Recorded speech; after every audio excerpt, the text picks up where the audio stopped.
Assalamualaikum warahmatullahi wabarakatuh. Perkenalkan nama saya Iyo Andriani dari kelas MJ402. Ingin mempresentasikan hasil ujian saya di mata kuliah Perekonomian Indonesia. Berikut hasil jawaban saya.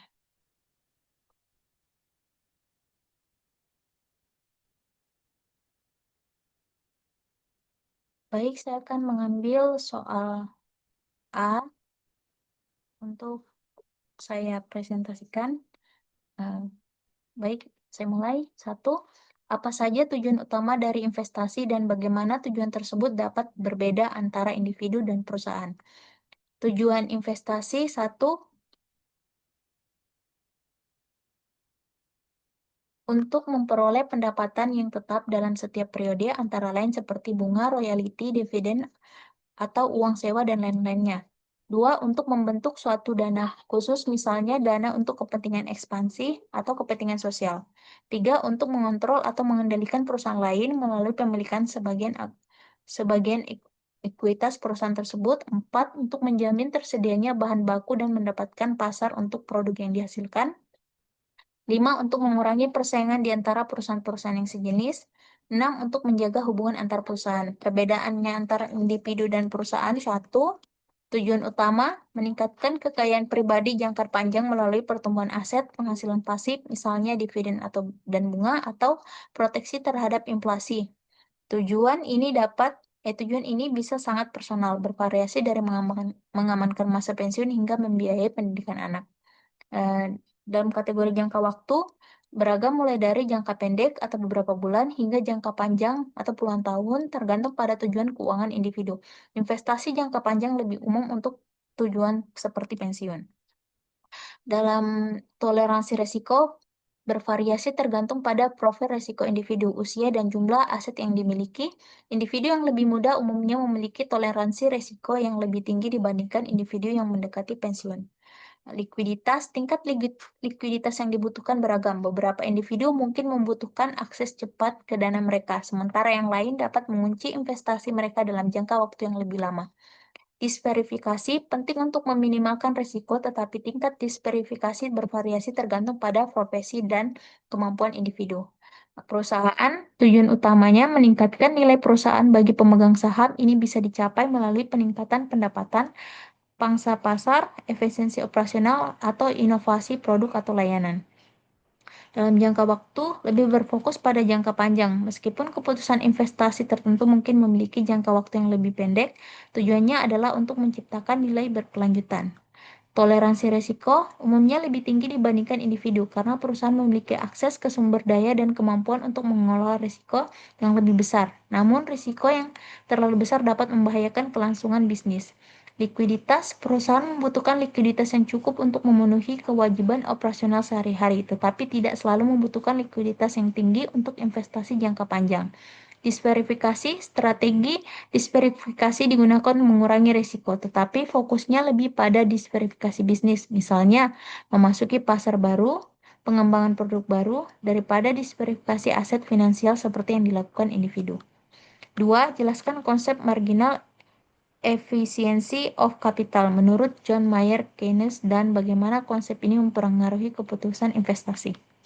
Jawabannya, marginal efficiency of capital adalah keuntungan yang akan diperoleh dengan ditanamnya modal.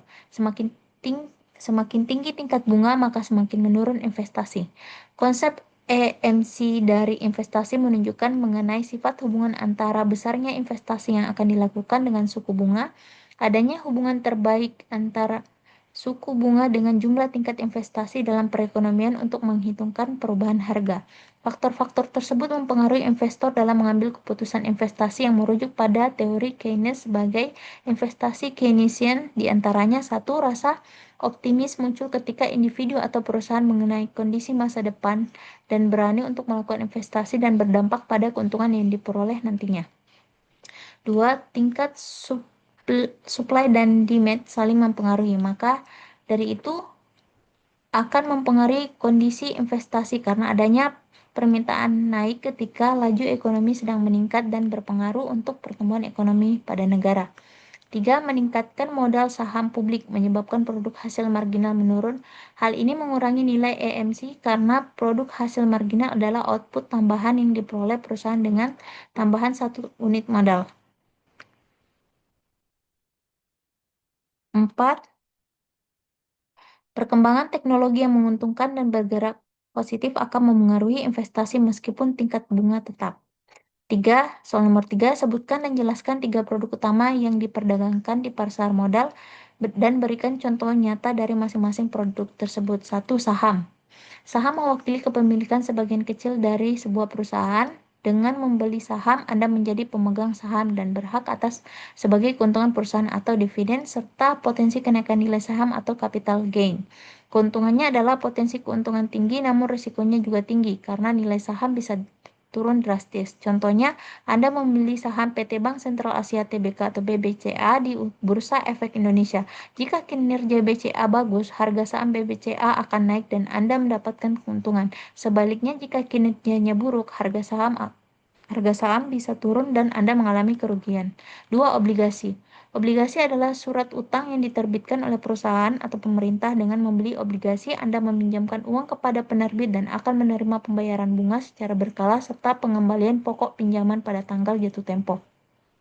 Obligasi umumnya dianggap lebih aman daripada saham karena memiliki tingkat risiko yang lebih rendah meskipun potensi keuntungannya juga lebih rendah. Contohnya, Anda membeli obligasi pemerintah seri SBR 012 yang diterbitkan oleh Kementerian Keuangan Republik Indonesia. Anda akan menerima pembayaran bunga secara berkala dan pengembalian pokok pinjaman setelah jangka waktu tertentu. 3. Raksadana. Reksadana adalah wadah investasi yang mengumpulkan dana dari banyak investor untuk diinvestasikan dalam portofolio yang beragam seperti saham, obligasi, atau pasar uang. Keuntungannya adalah diversifikasi risiko dan dikelola oleh manajer investor profesional. Namun, kinerja reksadana bergantung pada kinerja portofolio yang diinvestasikan dan dikenakan biaya manajemen.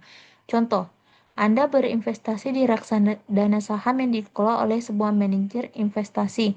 Manajer investasi akan menginvestasikan dana Anda dalam berbagai saham perusahaan berbeda sehingga risiko kerugian Anda berkurang. Baik, demikian hasil presentasi saya.